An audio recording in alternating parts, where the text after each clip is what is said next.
ধন্যবাদ ডক্টৰ মইনুল হুছেইন ডাঙৰীয়া। এতিয়া আমাৰ সতীৰ্থ বুলিয়ে ক'ম নে আমাৰ অধ্যক্ষ ছাৰ বুলিয়ে ক'ম? এতিয়া কিন্তু তেখেতে আমাৰ আজি সতীৰ্থ। তেখেত বামনডংৰা উচ্চতৰ মাধ্যমিক বিদ্যালয়ৰ অধ্যক্ষও আছিলে, ৰিটায়াৰ্ড হ'ল। তেখেতে এই বামনডংৰা হাইস্কুলতে পঢ়িছিলে। আজি আমাৰ মাজত উপস্থিত হৈছে আমাৰ সকলোৰে শ্ৰদ্ধাৰ, সকলোৰে চিনাকি আমাৰ Motiur Rahman sir, BHC sir. তেখেতে আমাক তেখেতৰ অভিজ্ঞতা, তেখেত কেনেকৈ এইখন স্কুলৰ পৰা পাছ কৰি যায় আকৌ এইখন স্কুলতেই অধ্যক্ষ হিচাপে থাকি এতিয়া ৰিটায়াৰ্ড হ'ল, তেখেতৰ অনুভূতি কি আমাক অলপ জনাব বুলি আশা ৰাখিছোঁ। আমি ছাৰ লগতে সতীৰ্থ তেখেতক আমি মঞ্চত আদৰিছোঁ।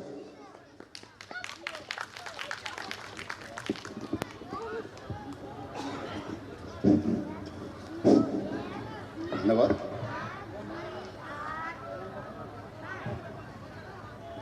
শ্ৰদ্ধাস্পদ সঞ্চালক মহোদয়, মঞ্চত উপবিষ্ট সুধীবৃন্দসকল, মঞ্চৰ আগত থকা শিক্ষক বন্ধুসকল, ছাত্ৰ ছাত্ৰীসকল আৰু ৰাইজ, পোনপ্ৰথমে মঞ্চত উপবিষ্ট বহু দূৰৰ পৰা অহা মোৰ ছাৰৰ ভাতৃ মুকাদ্দেছ আহমেদক মই আন্তৰিক শুভেচ্ছা জনাইছোঁ।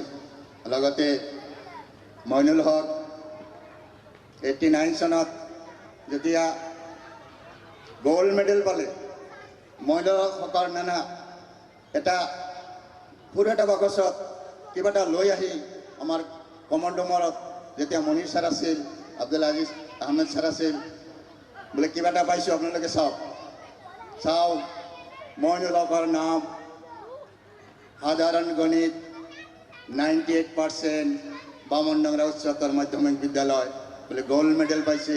সেই সময়ত মই লাৰি চাৰি চালোঁ যে গ'ল্ড মেডেল, গ'ল্ড গ্লিটেড, সম্পূৰ্ণ গ'ল্ড মেডেল নাছিল, চাৰিওফালে গ'ল্ড গ্লিটেড আছিল। তথাপি সেই সময়ৰ পৰা কিমান যে ফূৰ্তি হৈছিল। এইখন বিদ্যালয় বা মইনুল হক বাচি থকা সময়তে হওক বা মইনুল হক নাথাকিলেও মইনুল হকৰ নাম সোণালী আখৰেৰে এইখন বিদ্যালয়ৰ পৰা যে অসমৰ ভিতৰত হায়েষ্ট নম্বৰ পাইছিল গণিতত, আমি কিন্তু সিমান নম্বৰ পোৱা নাছিলোঁ। তথাপি চেষ্টা কৰিছিলোঁ যিখিনি পাৰিছিলোঁ। মইনুল হক ইমান সহজ সৰল, ইমান দূৰৰ পৰা এই চকাবৈচিৰ পৰা 5 কিলোমিটাৰ খোজকাঢ়ি আহি আমাৰ বিদ্যালয়ৰ সন্মান কঢ়িয়াই বৰ্তমান MS হৈছে। তেখেতসকলৰ দীৰ্ঘায়ু কামনা কৰিলোঁ, তেখেতসকলৰ পৰিয়ালৰ সুস্বাস্থ্য কামনা কৰিছোঁ। এতিয়া মই মইনুল মুকাদ্দেছ ছাৰৰ ব্ৰাদাৰ ডক্টৰ হানিফ 1976 চনত এইখন বিদ্যালয়ৰ পৰা ইতিমধ্যে BSP বাক্কেশ দেৱান, হানিফ, লোকমান খান আৰু মই আৰু 2-1জন সতীৰ্থ আছিল। 76 চনৰ পৰা 76 চনত যেতিয়া মেট্ৰিক পাছ কৰিলোঁ, মোৰ এইম আছিল মই আৰ্টছৰ এজন ছাত্ৰ হ'ম। মই ফৰ্ম ফিল আপ কৰিছোঁ। হানিফ আৰু হানিফৰ ব্ৰাদাৰ মোৰ পৰম পূজনীয় শিক্ষাগুৰু শ্বাহাবুদ্দিন ছাৰে মোক ক'লে তুমি ছায়েন্স ল'ব লাগিব। ফৰ্মটো হাতত লৈ মোৰ ফাদাৰে উকিলৰ মহৰী আছিল, কাছাৰীত লৈ গ'ল MC কলেজৰ পৰা ফৰ্ম দুটা লৈ। মোৰ ফাদাৰক কৈছিল যে হানিফৰ লগত ছায়েন্স একেলগে পঢ়িব লাগে, ফৰ্ম ফিল আপ কৰিব লাগে। মোৰ পিতাকে কৈছিল, দেউতাকে কৈছিল যে মই কি জানো, আপোনালোকৰ ছাত্ৰ। সেই ছাৰৰ কথাত মই আৰ্টছৰ ফৰ্ম কেঞ্চেল কৰি মই ছায়েন্সত নাম লগাই বহুত মোৰ কষ্ট হৈছিল। সেই ছায়েন্সত নাম লগাই BSc পাছ কৰাৰ পিছত ছাৰে যেতিয়া SI হৈ গ'ল, ছায়েন্সৰ পোষ্ট খালী হ'ল। সেই সময়ৰ শিক্ষামন্ত্ৰী, ৰাজ্যিক শিক্ষামন্ত্ৰী বা MLA আছিল ইব্ৰাহিম মিনিষ্টাৰী আছিল। মোৰ নাম আৰু জয়নাল শিকদাৰ আৰু ছাৰ দুয়োজনে SI হৈ গ'ল। এই দুটা পদ খালি হল তার ব্রাদার শাহজাহান বিএসসি বায়োলজির বিএসসি হিসাবে নিযুক্তির কারণে এমএলএ আমার স্কুলের প্রধান শিক্ষক মনির স্যারে এপ্রুভ করার কারণে অনুরোধ কৰিছিল মোৰ ভাগ্য আছিল কাৰণে মই আৰ্টছত গ'লে মই ইয়াত বিএসসি হ'ব নোৱাৰিলোঁ হয় ছাৰৰ কথাখিনি আমি শুনিছোঁ ছাৰলৈ আমাৰ প্ৰশ্ন কেৱল ছাৰে নহয় আমাৰ সতীৰ্থ ছাৰ বিএসসি পাছ কৰাৰ কিমান দিন পিছত এই স্কুলত আপুনি চাকৰি পাইছিল ধন্যবাদ বিএসসি ৰেজাল্ট পোৱাৰ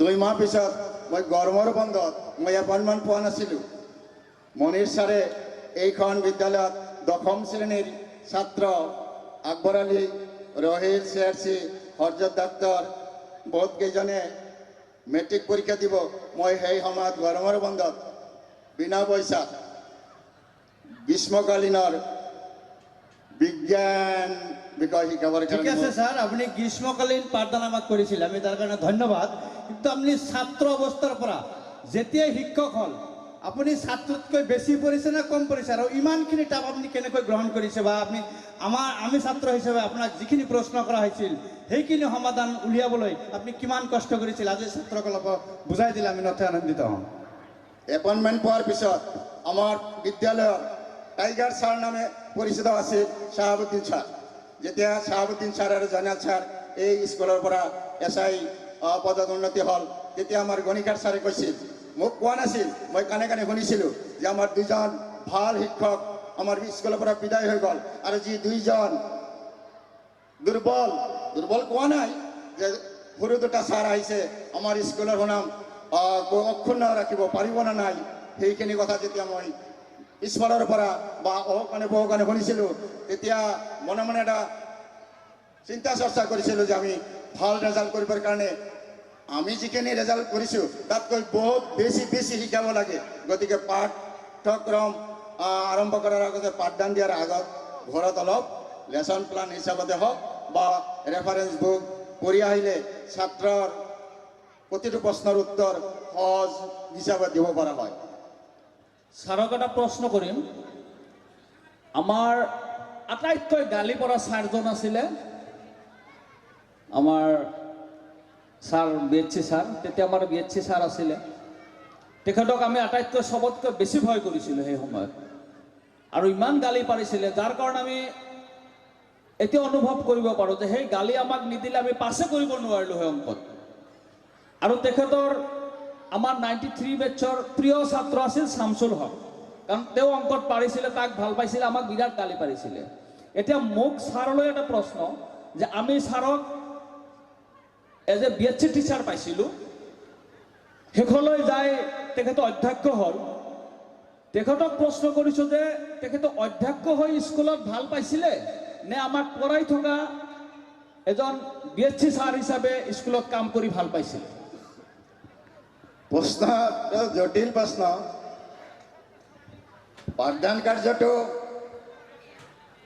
মোৰ কাৰণে খুব ভাল আছিল যাৰ কাৰণে লাহে লাহে ভামনগৰ উচ্চতৰ মাধ্যমিক বিদ্যালয়ৰ ৰেজাল্ট আমি দুবে আগবঢ়াই লৈ যাব পাৰিছোঁ কষ্টও কৰিছিলোঁ পাঠদান কাৰ্যটো বহুত ইণ্টাৰেষ্টিং আছিল আকবৰ 84ৰ ছাত্ৰ এজনে মোক যেতিয়া মই ছায়েন্সত পঢ়ি পাঠদান দিছিলোঁ তেতিয়া এটা প্ৰশ্ন কৰিছিল মই চাকৰি পোৱা নাছিলোঁ কিন্তু বোলে ছাৰ হাতীয়ে যেতিয়া বেল খায় উডা বেলটো পোনপটীয়া খোৱাৰ লগে লগে 6 ঘণ্টা বা 12 ঘণ্টা পিছত সেই বেলটোৱে যদি পায়খানাৰ ভিতৰতে মলত্যাগ কৰে তেতিয়া বেলৰ ভিতৰত সেই বিচি টিচি আৰু সেই হালোৱাৰ নিচিনা বস্তু এটাও নাথাকে সেইবিলাক কেনেকৈ ক'ত গ'ল বহুত এটা জটিল প্ৰশ্ন তেতিয়া এই হৰজত ৰহিল CRC আকবৰৰ বেচৰ ছাত্ৰক কৈছিলোঁ যে এইটো ছায়েন্সৰ ক্লাছ তোমালোকে বেলটো লৈ আহিবা পৰ্যবেক্ষণ কৰি পৰীক্ষা নিৰীক্ষা কৰি সুশৃংখলভাৱে সত্য উদ্ঘাটন কৰি তাৰপিছত তোমালোকৰ এনচাৰ দিম পিছত কৈ দিলোঁ যে মোৰ হাতৰ বিন্দাটো নোমটোৰ ভিতৰত বিন্দা দেখা নাযায় তথাপি ঘাম বাহিৰ হয় আৰু বেলৰ চাৰিওফালে সৰু সৰু বিন্দা আছে। নিশ্চয় হাতীৰ পেটত বহুত ডিগ্ৰী উষ্ণতা গৰম হৈ সেই বিন্দাৰে কিজানি সেইবিলাক ভাৱ হৈ বাহিৰ হৈ গৈছে। সিহঁতে এনচাৰটো পাইছিল নাপাইছিল মই বুজা নাছিলোঁ, তথাপি কিবা এটা দিয়াৰ চেষ্টা কৰিছিলোঁ। আৰু কিছুমান প্ৰশ্ন কৰিছিল, মই লগে লগে কিছুমান এনচাৰ দিব পৰা নাই, তথাপি কৈছোঁ বোলে মই চিন্তা চৰ্চা কৰি অহাকালি পৰীক্ষা ৰেজাল্টটো দিম। দ্বিতীয় প্ৰশ্নৰ উত্তৰ, বিদ্যালয়ৰ মুৰব্বী হোৱাৰ পিছত গুৰু দায়িত্ব বহুত ভাল কাম কৰিলেও কিছুমানে বেয়া